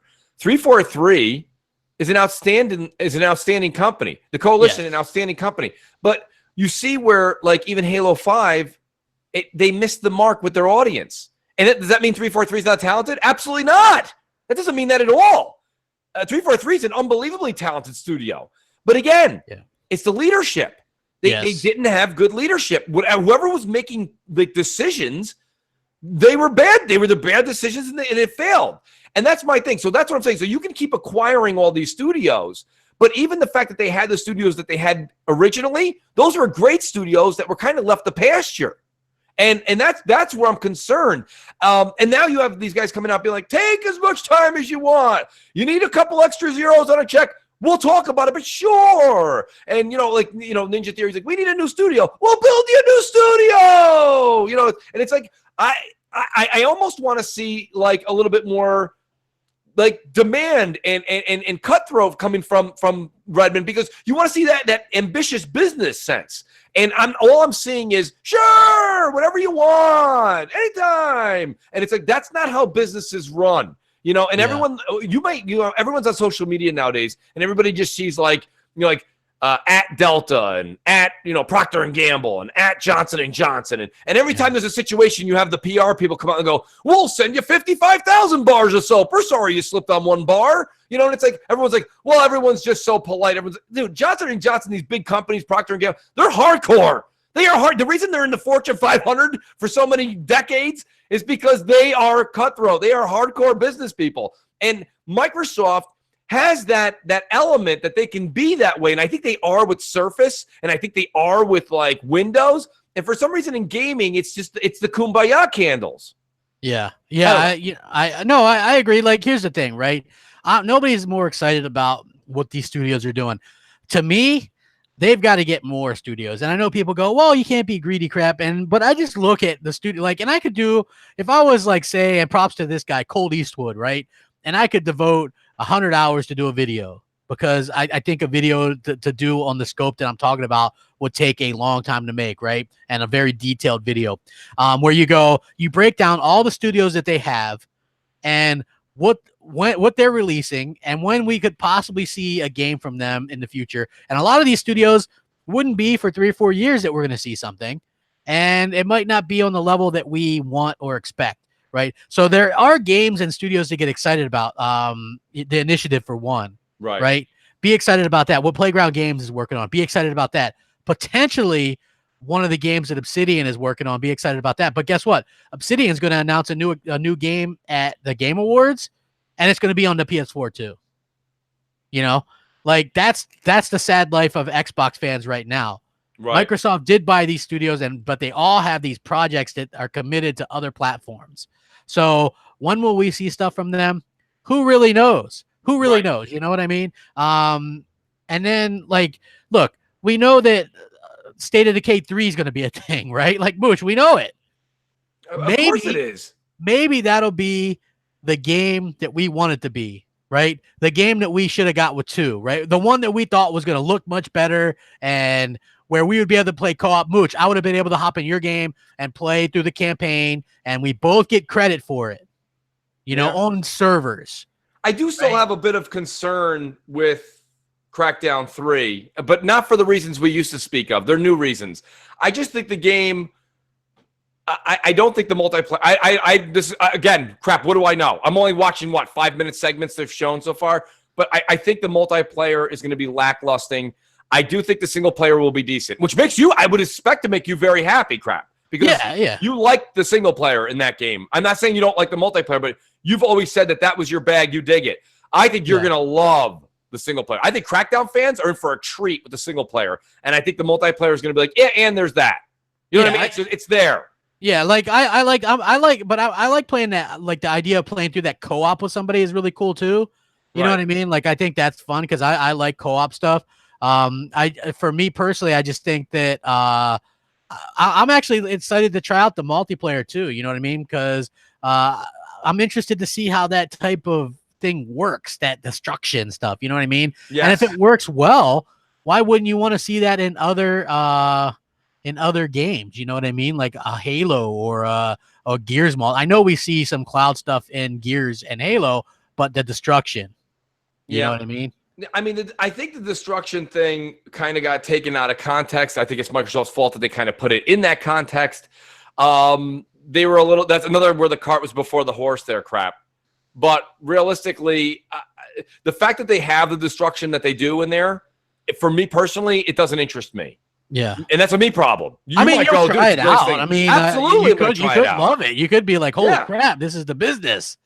You know, like, yeah, I guess you could talk me into that. Oh yeah, dude. You could be like, "Wow, this is the business. Crap was right. Let me get that T-shirt while it's on sale." Yes, while it's on sale, right? Well, during the holidays. Yes, but buy it while it's on sale. I'll preemptively buy one. Yes, so because I actually think that Crackdown's going to surprise people. Right? They've been talking about it. There's multiple characters you can choose from. Like they're actually talking about this game a lot on like social media and stuff. Will that translate? Well, I guess they're setting up commercials. They're recording with Terry Crews and stuff, which I think is good because that guy's hilarious and does a really great job selling that game, in my opinion. Like his commercial was much better to me at XO than anything else. Right. So that's what kind of got me excited. And just going forward, I think that guy sells that game himself. You know what I mean? Like that gets me excited. Just the level and the stuff that hasn't been done before. Look, we haven't seen anything like that before, the multiplayer anyway. Right. So that's going to be that's going to really kind of pique people's interest. They're going to try it out, see what's new, Speaking of games, crap, and the audience really digs it when we kind of put our 2 cents on certain games. There's a game that me and you both got for review. We can talk about it now. Darksiders 3? Yeah. Woo! Yeah. Man, this one's tough. I see so many people, and I understand there's gonna be a lot of people that may not agree with this initial mooch thought, but I thought this game was gonna bring about what Darksiders 1 and 2 did, but now throw this new generation spin on it. Well, and personally, it feels like a 360 game to me. Here's the thing: it's not a AAA game; it's more like a AA. Did they promote it that way though? Crap. I don't know, but if you look at like the review from, it's $60. Yeah, there's a lot of look. We Happy Few was $60. Yeah. So I mean, yeah. Well, what I will say is I like the character, right? I think she's a good character. Absolutely. I like the story. Yes, the story is cool. Yep. 4 Horsemen, outstanding.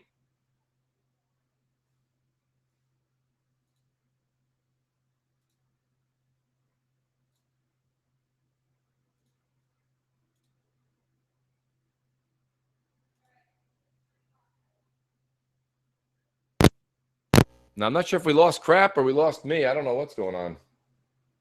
But hello? There he is. Crap's there back. I am. Yes. Sorry. I accidentally unplugged my mic.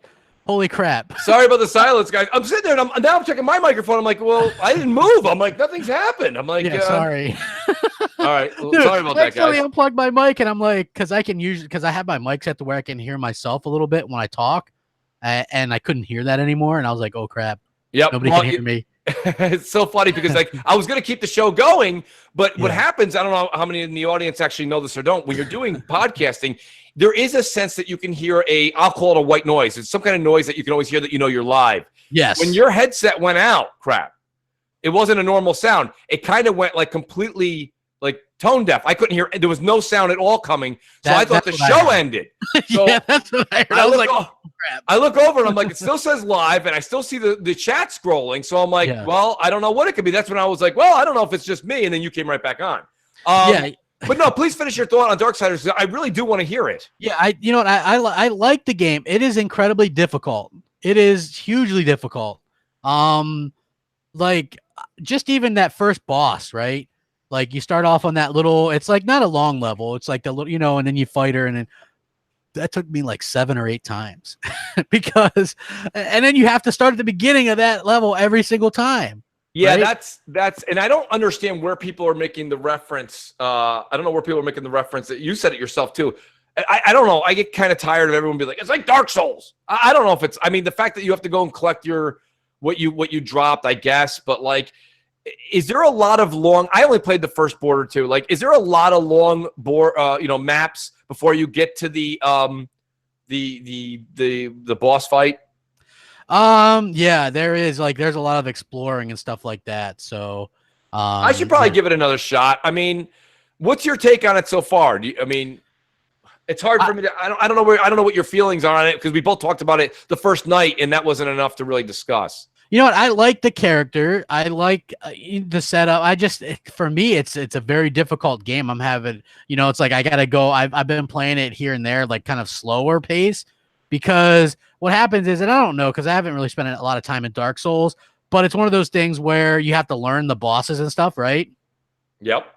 That's basically you gotta learn how to fight them and the mechanics or whatever you have to use. Yeah. And so it can be a little bit frustrating because it sends you back when you beat them or when you die or whatever. You know what I mean? You go back to the beginning of the map every time. Well, not at that. There's save states throughout. Okay. But you do go back a little bit further than what I would prefer when you die. So you have to come back in, and then it's just sort of a weird situation like that. But overall, I think it's okay. I agree with you that it doesn't look amazing. It doesn't. Yeah, it looks like awful. I mean, I don't know if I wouldn't go that far to say it looks awful, but I would just say that it doesn't look like last gen. Yeah, it doesn't look like a AAA game that we would get right in 2018, right? Yeah, I mean, and don't get me wrong, again, it's like beating a dead horse, but going back to the Fallout's graphics, yes, you guys can say it all you want. It doesn't look very good, but open world, and I stand on top of a tall building and I do a panorama around in Fallout 76. It still feels like a next gen title, maybe early this gen. I'll give you guys that. But this Darksiders 3 game, the minute it started up, I'm like, I felt like I was playing. I'm trying to think of a game to give you guys an example, but it looked even worse than like picture Far Cry 3 and take it back 2 steps. Yeah. It's not even that. Yeah, I don't know. It just felt. I'm like, why is all this hoopla? And it's a big name company, and it's a new release, and it's $60, and it feels like it's a mid-gen 360 game. I don't know. Yeah, I was shocked. I think that you're probably onto something there with the price. I don't think it's a bad game at all. I think no. I think that the time that it released and the fact that its price is where it's at, I feel like we're going to end up hitting, it's probably a lot of people are going to forget about it, or you'll see it. It'll drop in price. How do you think Just Cause 4 will do sales-wise, crap? Because it's also coming out in an odd time. I don't think Just Cause 4 will do very well. I think that it's, if you want to pick that game up, you'll probably be able to pick it up pretty cheap. Right after Christmas? Yes, not a very long time from now. Yeah, I agree. Just like every other Just Cause game, to be honest. Yeah, I think it'll be pretty much. I think it'll run the same Lifeline crap that Dead Rising 4 kind of did. Remember when that came out at Christmas, and then literally 2 months later, it was like $30 or something? Yeah, something along those lines. Yeah, that's what I would expect. 100%. Yeah. I mean, Just Cause 4 and Just Cause 3 to me, the analysis that came out, it was a dumpster fire. High-end rigs couldn't play the damn thing. I've been waiting and waiting. I told Crap, I said, I have to sit here, and I'll use Crap's words. I have to sit here and think sarcastically, what game do I want to try on the PC that I built? And I'm thinking to myself, well, I definitely don't want to play anything on the PC that I'm playing with all of my Xbox friends on multiplayer games like Fallout 76, you know what I mean? Call of Duty. I'm not buying those games. There's no way I'm buying any of those games for the PC because I'm playing with my Xbox community. But Just Cause 4 is a single-player game, and as Crap said, Just Cause 3 Crap was only semi-functional on a rig. And I'm wondering, I'm not going to buy it day one. I wouldn't buy it for $60. But the PC games get half price, if not more, 60% off at 3-4 weeks after release sometimes. And with a game like this, it might. So I might sarcastically try it and see if it can actually handle it. Yeah. Right? So we'll see how it goes. I have not made that decision confirmed yet. I'm still waiting to see if I can get a copy of it. But yeah, I don't know. For some reason, Crap, it looks like a lot of fun. It looks like what I wanted Far Cry 5 to be. But Far Cry 5 ended up not being quite. Yeah. So Just Cause is, like you say, it's a Michael Bay movie with the Far Cry effect. So if it runs smoothly, it's a great game. Yeah. That's agree. 100%. Big if. Yeah, 100%. I 100% agree with you. This could be the one, they say, you know. Well, I don't know. I mean, if you get an extra copy, Crap, you know where to send the postage. I'll send you a postage stamp. Yeah. Not sure. Right. Yeah, So, I mean, yeah, I'm hoping for the best, man. I would love it because it looks like such a good, like it could be a good game. yeah. And maybe the X can finally do something, but I hear it's CPU heavy, which would be a problem even on the X. Yeah, I don't think the X can solve Just Cause 4's problems. I don't. Yeah. PCs couldn't solve 3's problems. Yeah, it's weird. Hey, we're almost to 200 likes though, man. Please hit that like button, man. We're putting on a hell of a show for you guys. It's a great show. And, just a reminder, we're gonna be back. It's looking like next week. We're gonna introduce you to the new producer. Yep. To the new graphics, to the new everything. If you guys want to support us on Patreon, that's down below. You guys can do that. We're gonna be doing skits and all that stuff is gonna be back.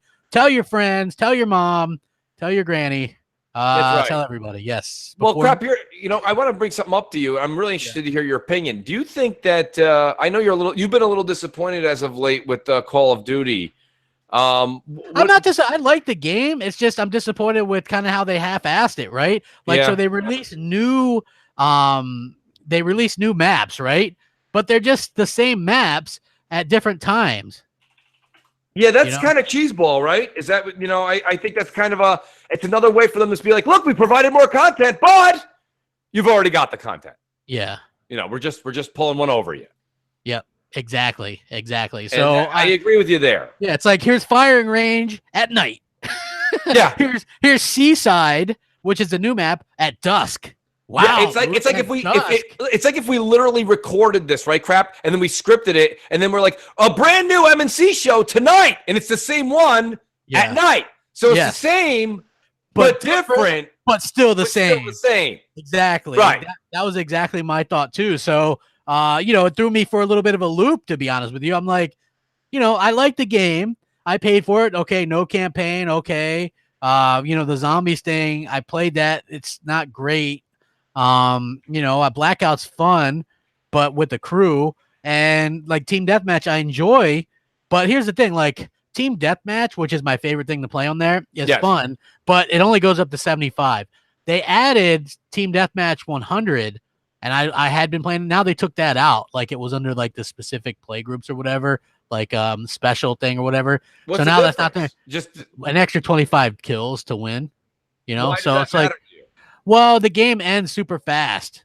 Yeah, I guess. 75, you know what I mean? Yeah. Like literally, they end like super fast. I think that's part of the shtick that people that's what makes Call of Duty and not Battlefield 5, where you almost have to call into work. It doesn't last that much longer, but it does give you time to get your special kill streaks and stuff like that. You know what I mean? Like that's that's the thing that I'm more or less talking about, right? Like the way that you're able to get, like I like to be the nomad who has the dog. It takes a little while to earn that. So a lot of times when you're playing 75, I'll get it when there's like 70 kills total, already or whatever. You know what I mean? And so it's not as good or whatever. Somebody says PUBG. Pub who? Pub what? Pub what? Yeah, I mean that was a thing last year this time, not this year. Sorry. Right. I kind of feel bad for PUBG, but I don't, because I think that they kind of made their own bed.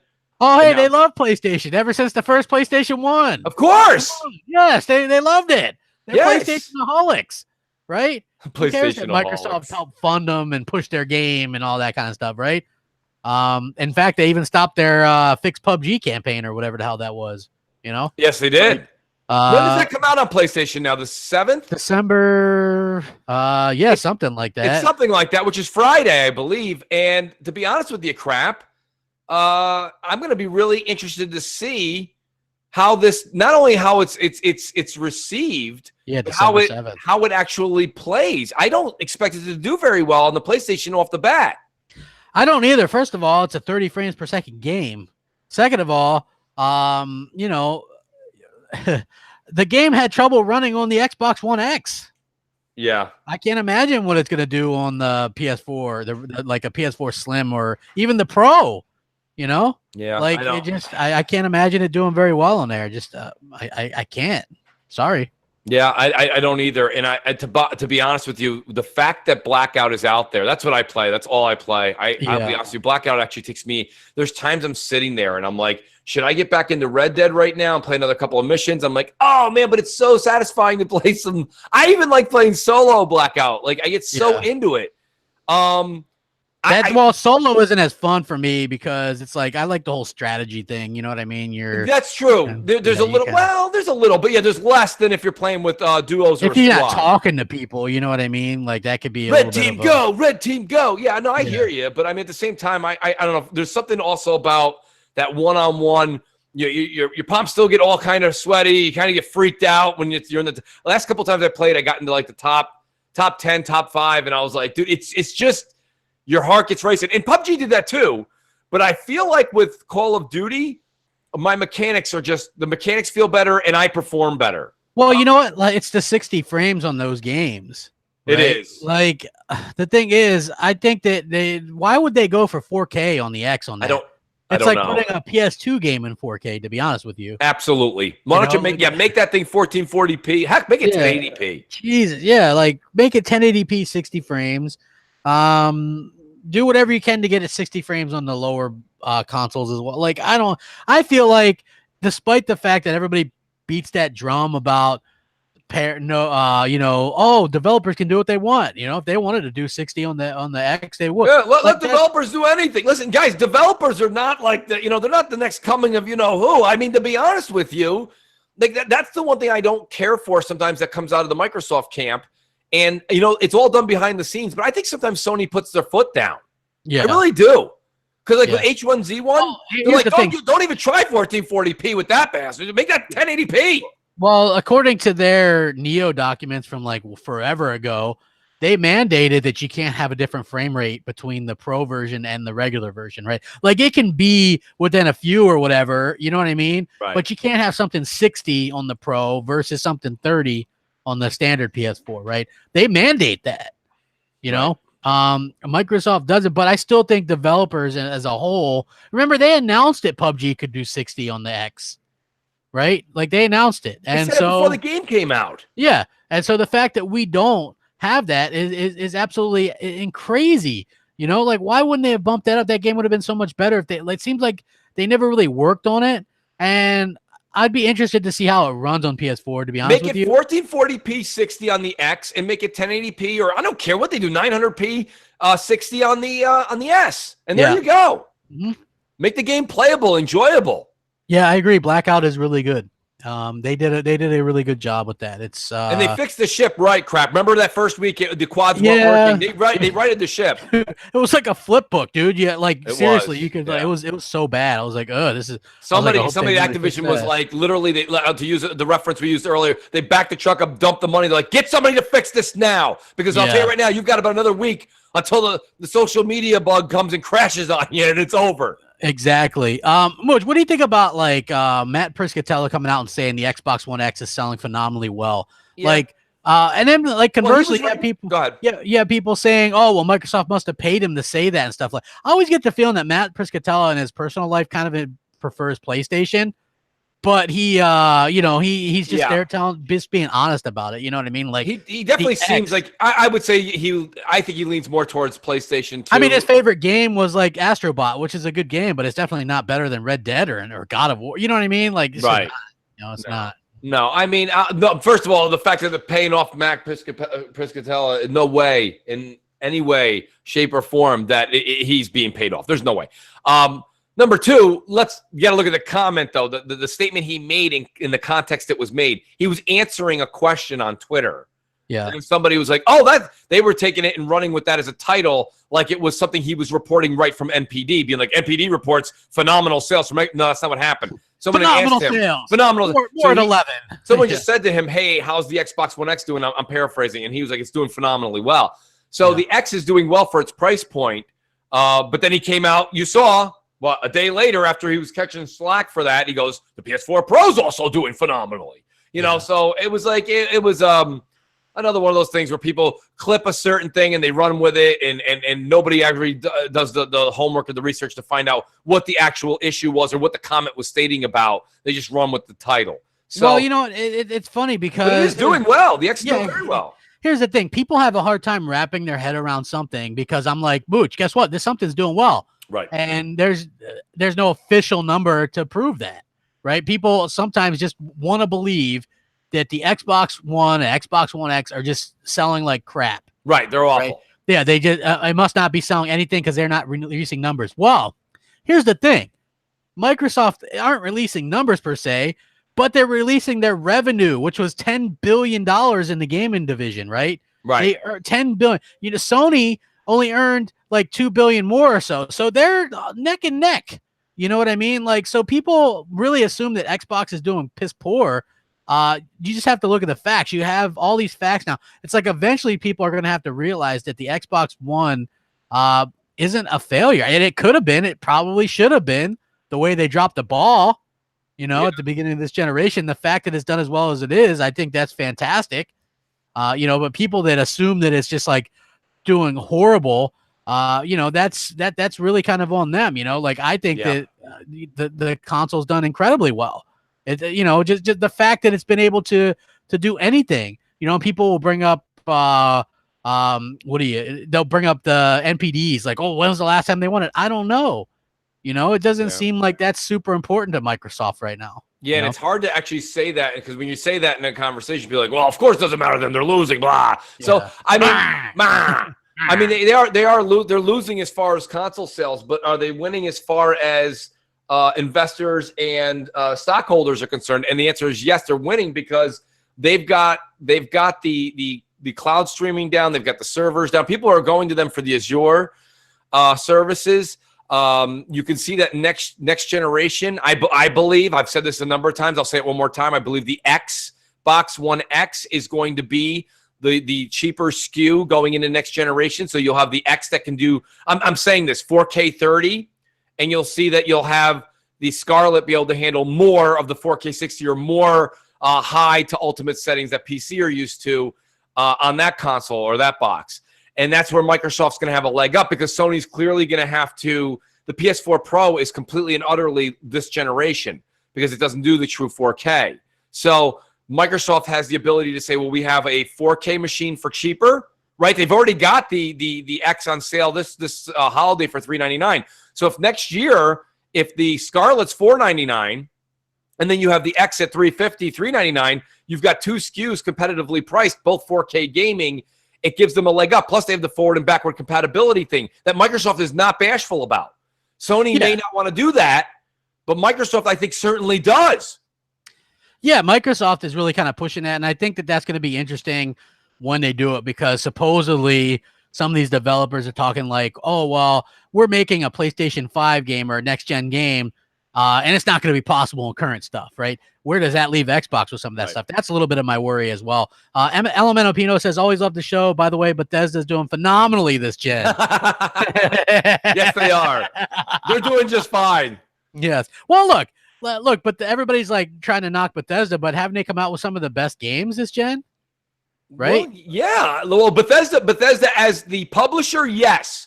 Okay, they've got the Wolfenstein. Yes. Both of those games, crap. You've got the Doom series. Doom has done fantastic. Yeah. And then you've got Fallout 4, which, look, say what you want. Say what you want, crap. It sold like 16 million copies in like 6 weeks. So, you know, we can all come down and crash on Bethesda, the publisher, Bethesda GameWorks. I got news for you. They're doing just fine. Yeah. And shout out to Gadang again, who just checked during the show. Fallout 76 is the second most paid game on Xbox digitally. Yeah. So we can sit here all day. And shout out to Pink Floyd, who's in the chat. He says Rage 2. Rage 2 is going to be huge. Yeah, I mean, look, they come out, they surprise people with stuff. You know, every publisher, every developer, that not all of them are perfect. Like, there's no such thing as a perfect game. So it's really difficult to come out and do these types of games. And they were upfront. They're like, hey, this is something new. Yep. We're trying this out. You know, hopefully it goes well. We're definitely going to be making a full-on regular Fallout game down the line. You know, don't worry. Mooch, we're at this point, and everybody really, really looks at games as a service as this thing to hate. The problem is and because look, here's the thing, right? We look at single player games that sell really well, God of War, Spider-Man, and these games sell phenomenally well. But what happens next year? Are they still selling well? No. Right. Now, will a game like Fallout 76 still sell well next year because it's getting new content? Yes. Right. Like games as a service, and I'm not saying it's better or because look, I think that single player games aren't going anywhere. We're always going to have that. I just think that more and more people and companies want people to invest and stay long-term in their games, right? If you look at this game that's rumored that Rocksteady's going to be making, some type of superhero game, that's supposedly going to be a game as a service type game. You know? I agree. People are just going to have to understand that those are going to exist with single player games. One doesn't better than the other. You know, people like different things. Some people like all that stuff. You know what I mean? Yeah. All of it. So that's just, that's just something that people have to, just understand, it's like, you're not dogging, PlayStation, or exclusives or single player games. There's room for all that stuff, Yeah. I mean, I'll tell you the truth. And I mean, I was trying to be fair on my review of 76 crap, so shout out to, Lim Jurino. He says, he said it basically up here. He goes, I know, maybe not a popular opinion, but he said he's enjoying Fallout 76 more than Red Dead. And, the thing about it is that it's just certain people, there's a lot of people that probably feel that way. It's just no one's being vocal about that. Because right now, if you say you like Fallout 76, it's taboo. I gave it a 7 out of 10. The reason I didn't go any lower is because, to be honest with you, they're righting the ship. They're fixing things as we go, and the game came out 2.5 weeks ago. So I don't really have a problem when I see forward progress. If we hadn't seen or heard anything from Bethesda and they were like, "Good luck," I'd be like, "Well, this is a shit show." The reason I didn't give it higher than a 7 out of 10 is it's I don't think it deserves anything higher than that, even if it becomes a fine working machine. Myself personally, the game is what it is, and a 7 is a good score. I just think that I don't think I would come back. I'll probably play this crap for another month or two, and then I'll come back to it, like you say, when a big advancement comes out. And like the same way we treat like certain things, certain other games, like Destiny, or you say Sea of Thieves. Now, Sea of Thieves, yes, it gets me to go back for a night or two, and then I'm done. Destiny usually gets me to go back for a month or two, and then I take a break again. Yeah. So Fallout 76 would get me to go back for a month or two. That's why I said to you, and I encourage anybody out there, I encourage you. I'm not telling you to buy it at $60. Wait for it to be $30. But if you like Fallout and you see this is something you want to get into later, I wanted to get in on the ground level so I can get up to like a level 20, level 25. Yeah. So that way when other updates come out, I'm not at the ground level starting and trying to catch up so far back behind. But yeah, that's my take on it. I still stand very firmly on that 7 out of 10. Yeah. Hey, look, why would anybody knock you for a 7 out of 10? That's basically the epitome of a score of a game that needs work. It needs work. But you're having fun. And the funny thing is, you see people like Jez, who's like, "Hey, I'm having fun with the game. Like, I can't really recommend it at the price or whatever." But I agreed with him too. Fun. Yeah, like you know what I mean. Like I get it. It's like with me, right? I really like Sea of Thieves, right? I understand why people wouldn't. You know what I mean? If it's not your type of, I totally get it. For me, it was just kind of goofy fun. I just have fun with it. You're right. You get drunk on the open sea. You know what I mean? Just like that was before the updates. You know what I mean? Like I still stand by that. That game is hilarious with friends. I agree. So it's all really comes down to like opinions and what you personally want to do and what you like. So many people are just quick to, if you don't have the same opinion as them, just kind of basically say, hey, screw you. You know what I'm saying? And I think that's a really, really the wrong way to look about it. You know what I mean? So I just think if you enjoy something, you enjoy it. It doesn't, like some people like Knack for whatever reason. Yeah. It just, they like it, just kind of like, oh, well, yeah. You guys like that. I think that's pretty cool or whatever. What do you think about this PlayStation Classic stuff?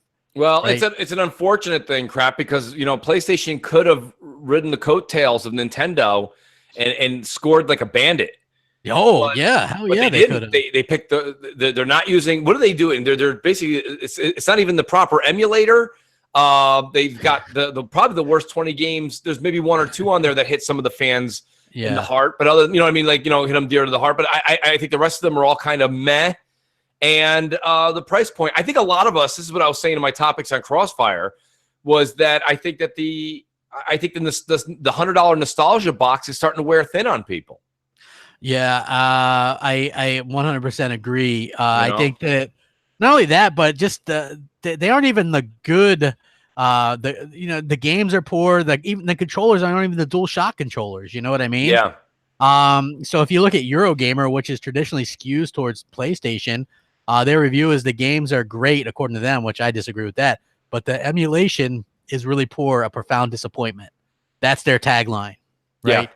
So they really kind of go into it about how it's not really, you know, it's really limited by what it can do. It's also you know, does 720p, and you know, it's got blurry filtering, and there's not a lot of options there as well. Yeah, it just doesn't look very appealing on today's TVs. And, you know, some of those games didn't age well at all. And you could say, well, Mooch, what about the NES Classic and the SNES Mini? I don't know how to explain it to you guys, but those games that Nintendo strategically picked to put on there are games that, yeah, there's probably 2 or 3 that I don't care for, but that's different than, it's the reverse with the PlayStation Classic. There's only 2 or 3 I do care for. So, you know, it's hard. And you know, a lot of people are like, oh, bring the Dreamcast Mini out and bring out the N64 Mini. And I guess, you know, to a certain extent, those have people that would buy them. There's a market for that if they choose the right games. But I think people are starting to grow a little tired, a little old of the nostalgia box. Because let's be honest, once you guys get these boxes and take them home, and I'm guilty as charged as well, folks. But like, you take the box home, you put it on your shelf, you play it for a little, play it for a little while, then it just sits on your shelf as part of your museum. Because we just sat here for an hour and a half, and all you guys in the chat are agreeing with us that the backlog is getting to be a part-time job, and you can't even keep up with what's coming out new. I mean, next week alone, you've got Just Cause 4, and I believe if it's not next week, it's the week after. You got what is it there? Smash Brothers. There's so many games coming out, we can't even keep up with what we have, and you're going to go and play a nostalgia box for what, 100 hours for $100? I don't see it. Yeah. Well, you also, you know, a bit of the problem with that is they went with the PAL 50 hertz or whatever with some of the games, right? So basically, that instead of the 60 hertz. So these games, according to them, 9 of the 20 games are European PAL versions, and they aren't really optimized to do 50, you know, and then the other ones are all, I guess, running at the 50 hertz, and they're not properly optimized for 50 hertz. So they didn't really, so it really is sort of a bummer there. So to see them kind of, and these games look horrible, by the way. They look terrible. They do. You know, it just, and I was sort of like, were you surprised that we didn't get a Nintendo 64 Mini this year, right? Because a lot of people assumed that we would. I always looked at the Nintendo 64 graphics and the PlayStation 1 graphics as the worst, right? They don't hold up well. No, they don't. You know what I mean? So I always looked at those as like some of the worst. And so it doesn't really make sense to do those. So maybe they might do that in the future. I don't know. But I think you got to have some kind of smoothing or filtering or something. You know what I mean? To kind of smooth that stuff out, because they just look absolutely terrible. From what I've seen so far, and that's a big disappointment. You know what I mean? Just to me anyway. So very interesting to kind of see that. And you know what, Mooch? It's 1 o'clock. It is 1 o'clock. It's game time, crap. Sports. It is sports, all that kind of stuff. With that being said, please, guys, be so kind. Support us on Patreon if you can. Yes. It helps more now than ever. Hit the like button. Maybe we can get to 250. I don't know. It'd be cool. We had a pretty decent sized show out here for you tonight. Next week, it looks like we're going to be back with a new producer, new skits, new bits, giving away copies of Red Dead Redemption 2, all that kind of good stuff. It's going to be fantastic. What do you got going on, Mooch? Anything interesting? Well, you know, to be honest with you, Crap, I don't know if it's going to be necessarily a formal review, but I would like to do something. I want to keep videos coming at least once a week for the audience. And a lot of people have gone to my channel, and they have actually subscribed, Crap, which is great. I've gotten more subscribers in the past week. And I want to keep that content coming. Can I do a Crap Gamer polls every day? Absolutely not. But I will do I can't even do that anymore, man. It's like, it's exhausting. God bless you. I'm going to definitely try to do, on top of all the podcasts you guys have come used to, I'm going to try and at least get a one video out, whether it be a discussion piece on something that's going on in the news to talk about, or a review on a game. This week, I think I'm going to do something on initial thoughts, not a review, but initial thoughts and some gameplay on Just Cause 4 if I'm able to get that. And then we'll go from there. But we do have, of course, Crossfire, 7 p.m. Eastern next Friday. And yeah, guys, please, Xbox Nation will be on that. And then please do check out the MNC show Patreon, guys. $1 and a Dream. Everything's coming back starting next week. It is so exciting. I can't wait to get the show back to you guys. And please let everybody know. Tweet it out. Sunday mornings, 11 a.m. We'll be back next week on that. Thank you. Yes, it's going to be a good time. It's going to be awesome. And oh, okay. Yeah, exactly. He says, wait till you both say peace before you hit that power button. Yeah, we'll catch you guys later, man. We appreciate you guys coming out here. We'll catch you guys later. Thanks for letting us entertain you for another day. We really do appreciate it. Rock and roll. See you guys later. Peace out. Peace. Later.